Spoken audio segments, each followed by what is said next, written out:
Hi guys, welcome to Cricket Chat with Venkatesh. Match number 28 is between Kolkata Knight Riders and Rajasthan Royals. Rajasthan Royals తమ last మ్యాచ్లో SRS చేతిలో సడన్గా కంగు తిన్నారు. 57 runs తేడాతో ఓడిపోయారు. Match అంతవరకు 4 మ్యాచ్లు వరుసగా గెలిచిన వాళ్ళకి ఒక రూడ్ జోల్ట్ పెద్ద దెబ్బ తగిలింది. దాని నుంచి అది వేకప్ కాల్గా తీసుకొని మరింత అలర్ట్గా వచ్చి వాళ్ళు ఆడే అవకాశం ఉంది. ఎందుకంటే టీం చాలా చాలా బాగుంది. బ్యాటింగ్లో ఆ ఫైర్ పవర్ ఉంది. బౌలింగ్లో బిష్నోయ్ కానీ ఆర్చర్ కానీ they are doing extremely well. So and particularly ఫీల్డింగ్లో మీకు you will be surprise to know Chennai, SRH లాంటి టీమ్స్ బోల్డెన్ క్యాచ్లు వదిలేస్తున్నారు. కానీ రాజస్థాన్ రాయల్స్ ఇంతవరకు ఆడిన 5 మ్యాచ్లు 2 క్యాచ్లు వదిలేరు. వాళ్ళ catching efficiency is as high as 93%. కొన్ని టీమ్స్ 60% ఉంది క్యాచింగ్ ఎఫిషియన్సీ. సో ఆ లెక్కను చూసుకుంటే they are good in all 3 departments. So this is the team to beat. ఖచ్చితంగా చాలా ఇంప్రెసివ్. అంటే ఎవరు ముందు ఊహించుకోలేదు. ముఖ్యంగా కుర్రాడు వైభవ్ సూర్యవంశీ ఈ సూపర్ సండే రోజున ఫస్ట్ మ్యాచ్, డే మ్యాచ్ అది. సో అందరూ టీవీలకు అతుక్కుపోయి ఎలా ఆడతాడు కుర్రాడు, చూద్దాం ఇతను బ్యాటింగ్ చూద్దాం అని చెప్పి అందరూ రెడీ అవుతున్నారు. It's become a crowd puller. నిజంగా వైభవ్ ఆడుతున్నాడంటే చూసి తీరాల్సిందే అన్న ఒక ఫీలింగ్ కలిగించాడు. కొన్నిసార్లు ఫెయిల్ అవుతాడు. హై రిస్క్ గేమ్ ఆడేవాళ్ళు, హై రివార్డ్ గేమ్ ఆడేవాళ్ళు కొన్నిసార్లు ఫెయిల్ అవుతారు. లాస్ట్ మ్యాచ్లో ఈ గాట్ అవుట్ ఫర్ ఎ టక్ అగేన్స్ట్ ఏ రూకీ బౌలర్. పెద్ద పెద్ద బౌలర్స్ని, బుమ్రా లాంటి వాళ్ళని ఇష్టం వచ్చిన ఎడబడ్డ బాధినవాడు కొత్త బౌలర్, ఫస్ట్ ఓవర్ వేస్తున్న బౌలర్ చేతిలో అవుట్ అయిపోయాడు. That is the beauty of cricket కదా.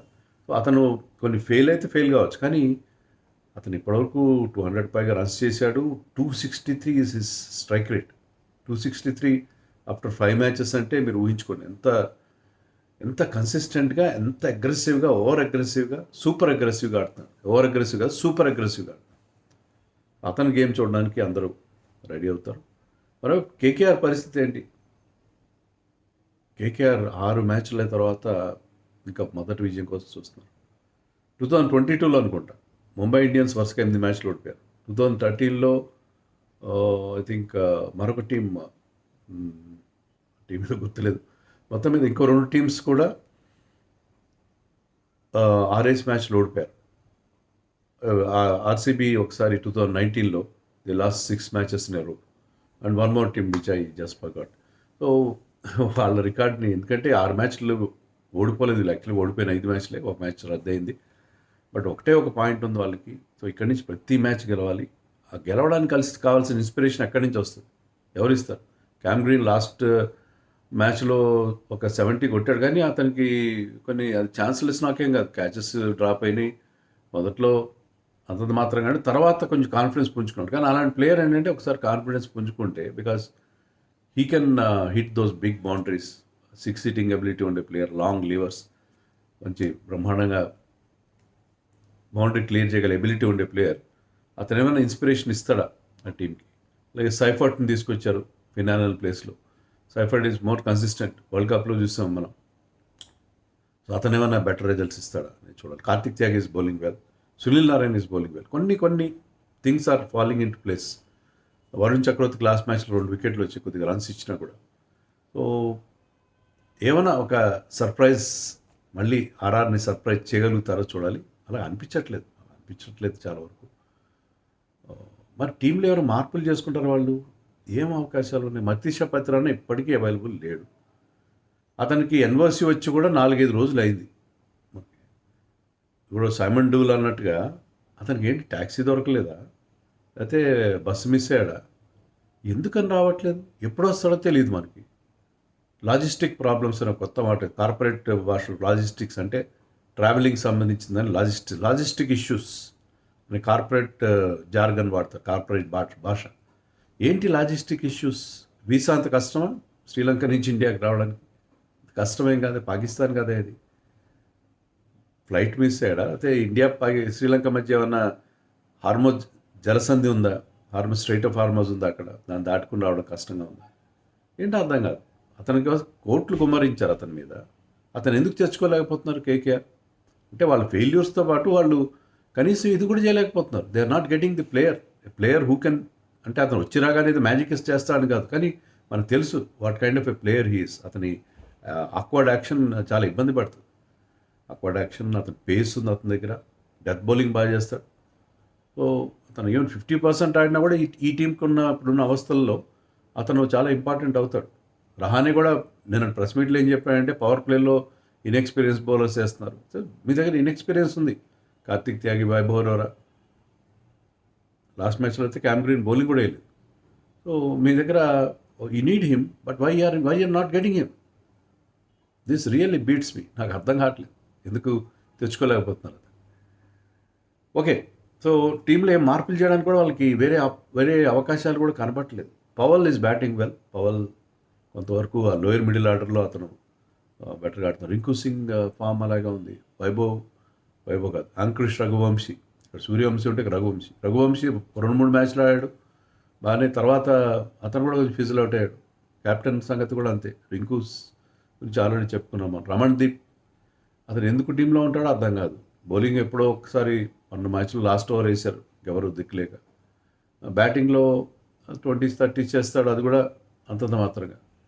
సో ఆ టీంలో వాళ్ళ టీమ్ పిక్ చేసినప్పుడే 70-80 కోట్లు పెట్టి ఆక్షన్కి వెళ్ళారు, కానీ అంత గందరగోళంగా చేశారు. సరే, వాళ్ళ గురించి మనం మళ్ళీ మాట్లాడుకుందాం. కేకేఆర్ ఫెయిల్యూర్ కారణాలు ఏంటనేది మనం వేరే వీడియోలో మాట్లాడదాం. ఎనీవే, ఇప్పుడు వాళ్ళ టీంలో మార్పులు చేయడానికి కూడా ఏం ఆస్కారం లేని పరిస్థితి కనిపిస్తుంది. సేమ్ 11తో వెళ్తారు. క్యామరన్ గ్రీన్ లాస్ట్ మ్యాచ్లో బౌలింగ్ చేయలేదు, అతను క్రాంప్స్ అన్నారు. మరి ఈసారి బౌలింగ్ చేస్తారని చూడాలి. రాజస్థాన్ రాయల్స్లో కూడా ఒక పజిల్ ఉంది. జడేజా ఎందుకున్నాడు టీంలో? అతను బ్యాటింగ్ చేసి ఎస్ఆర్హెచ్ మ్యాచ్లో ఏదో కొంత 30-40 చేశాడు. ఓవరాల్ స్ట్రైక్ రేట్ 118 ఉంది. 118 స్ట్రైక్ రేట్ ఈజ్ జస్టిఫియబుల్. ఫస్ట్ మ్యాచ్లో టబటబా 2 వికెట్లు తీశాడు. సరే, ఆర్ఆర్ కలర్స్లో అతను బాగా బౌలింగ్ వేస్తున్నాడు అనుకుంటే అతను బౌలింగ్ ఇవ్వట్లేదు. 5 మ్యాచ్ల్లో కలిపి 7 ఓవర్లు వేశాడు. దాంట్లో 2 మ్యాచ్లో అతను బౌలింగ్ ఇవ్వలేదు. మీకు కెప్టెన్కి కానీ టీమ్ మేనేజ్మెంట్ కానీ జడేజా బౌలింగ్ మీద కాన్ఫిడెన్స్ లేనప్పుడు why is he in the team? సరే, ఈ టీంలో అందరూ బిగ్ హిట్టర్స్ ఉన్నారు. అతను వాళ్ళకి ఒక గ్లూ లాగా ఉంటాడు. అతను ఏంటంటే ఎవరన్నా అవుట్ అయినప్పుడు అతను వచ్చి నిలబడతాడంటే, నిలబడినప్పుడు he's not rotating the strike. 118 strike రేట్తో ఆడితే ఏంటి ఉపయోగం? ఎవరికి ఉపయోగం? దాని బదులు వాళ్ళకి మంచి లోయర్ ఆర్డర్ హిట్టర్స్ ఉన్నారు. రవి సింగ్ అని చాలా ఎక్సైటింగ్ ప్రాస్పెక్ట్ అతను. అండ్ శుభం దుబే ఉన్నాడు. శుభం దుబే. సో అలాంటి ప్లేయర్స్ ఉండి కూడా వాళ్ళు మరి కేవలం అతను ఫీల్డింగ్ కోసం టీంలో పెడుతున్నారా? అర్థం కావట్లేదు. అంటే కొన్ని రెప్యుటేషన్స్ ఎలా ఉన్నాయంటే, ఇప్పుడు అన్క్యాప్డ్ ప్లేయర్స్ బాగా ఆడుతున్నారు, సీనియర్ ప్లేయర్స్ కొంతమంది తేలిపోతున్నారు, ఇర్రెలవెంట్గా అనిపిస్తున్నారు. I'm not blaming Jadeja will definitely prove me wrong, కానీ ఆ టీంలో బౌలింగ్ ఇవ్వట్లేదు కదా అతనికి. ఈజ్ బేసికలీ నా దృష్టిలో ఈజ్ బౌలింగ్ ఆల్రౌండర్ ఈ ఫార్మాట్లో. టెస్ట్ మ్యాచ్లో ఈజ్ బ్యాటింగ్ వెరీ వెల్. మరి ఏంటో నాకు అర్థం కాని పరిస్థితి. సో ఆర్ఆర్లో కూడా ఎలాంటి మార్పులు ఉండకపోవచ్చు. టీం పర్ఫెక్ట్గా సెట్ అయింది, బాగానే ఉంది. ఏమనంటే అదే వాళ్ళు కనుక ఒక డేరింగ్ డెసిషన్ తీసుకుంటే ఈ play Ravi Singh head of Jadeja. Ravi Singh ఆడించి చూడండి, రవి సింగ్ ఎలా ఆడతారు. సో అది వర్షం ప్రమాదం ఏం లేదు. కేకేఆర్ అనగానే ఈడెన్ గార్డెన్స్ కదా మ్యాచ్ వేదిక, కానీ వర్షం ప్రమాదం మంచి వేడి బాగా ఉన్నట్టుగా ఉంది. డే మ్యాచ్ హై స్కోరింగ్గా ఉంటుంది, నాకు తెలిసి హై స్కోరింగ్గా ఉండే అవకాశం ఉంది. చిన్న గ్రౌండ్ అది, ఫాస్ట్ అవుట్ఫీల్డ్. ఇక్కడ స్పిన్నర్స్కి కాస్త హెల్ప్ కనిపిస్తుంది. ఇప్పటివరకు చూసినట్టు స్పిన్నర్స్కి హెల్ప్ కనిపించింది. అది కొంతవరకు కేకేఆర్ కలిసి వచ్చే అంశం. ఎందుకంటే అనుకూల్ రాయ్, వరుణ్ చక్రవర్తి, సునీల్ నారాయణ్, వాళ్ళు ముగ్గురు ఉన్నారు. సునీల్ నారాయణ్ వర్సెస్ సూర్యవంశీ చాలా ఇంట్రెస్టింగ్ ఉండవు. సునీల్ నారాయణ్ ఖచ్చితంగా పవర్ ప్లేలో బౌలింగ్ వేస్తాడు. ఎక్కువ పవర్ ప్లేలో చూడం, కానీ లాస్ట్ మ్యాచ్లో కూడా పవర్ ప్లేలో బౌలింగ్ వేసి వేరే లేక ఇది చాలా interesting. Most Crafty bowler against a wonderful youngster, fearless youngster. ఇది చాలా ఇంట్రెస్టింగ్ బ్యాటిల్. ఎందుకంటే అతను ఆ మిస్టరీని ఛేదించగలుగుతాడు. ఎందుకంటే చాలామంది అతని 4 6 ఎడబడ కొట్టడం ఈజీ కాదు. Sunil Narine is very accurate. పెద్దగా బాల్ కూడా టర్న్ చేయడు. అతనికి ఎల్బిడబ్ల్యూ రావడం కూడా easy. If you miss he will hit. ఎందుకంటే పెద్దగా టర్న్ చేయడు. ఈ keeps it wicket to wicket. You miss I hit అన్నట్టుగా ఉంటాడు. అండ్ అతను వేరియేషన్స్ ఉంటాయి. బాల్ని వీపు వెనకాల దాచిపెడతాడు. అతను బాల్ని ఎలా గ్రిప్ చేశాడు అనేది మీకు అర్థం కాదు. And has backup tricks. వాళ్ళ పవర్ ప్లేలో చాలా ప్రాబ్లం అవుతుంది. Because Vaibhav Arora Kartik Tyagi is good, but అతని పేస్ని యూజ్ చేసుకునే అవకాశం ఉంది వైభవ్ సూర్యవంశీ కానీ ఎస్ఎస్వి కానీ.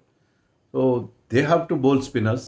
సునీల్ నారాయణ్ వర్సెస్ సూర్యవంశీ చాలా ఇంట్రెస్టింగ్ ఉంటుంది. బ్యాట్ మిస్ కాకండి 3:30కి. ఒకవేళ రాజస్థాన్ కాస్త మొదట బ్యాటింగ్ చేస్తారు టాస్ గెలిచిన వాళ్ళు. ఎందుకంటే ఆ ఎండలో ఫస్ట్ ఫీల్డింగ్ చేయడం చాలా ఇబ్బందికరమైన విషయం. మొదట బ్యాటింగ్ చేస్తారు రాజస్థాన్ టాస్ గెలిచిన. So I think that battle is a mouth watering contest.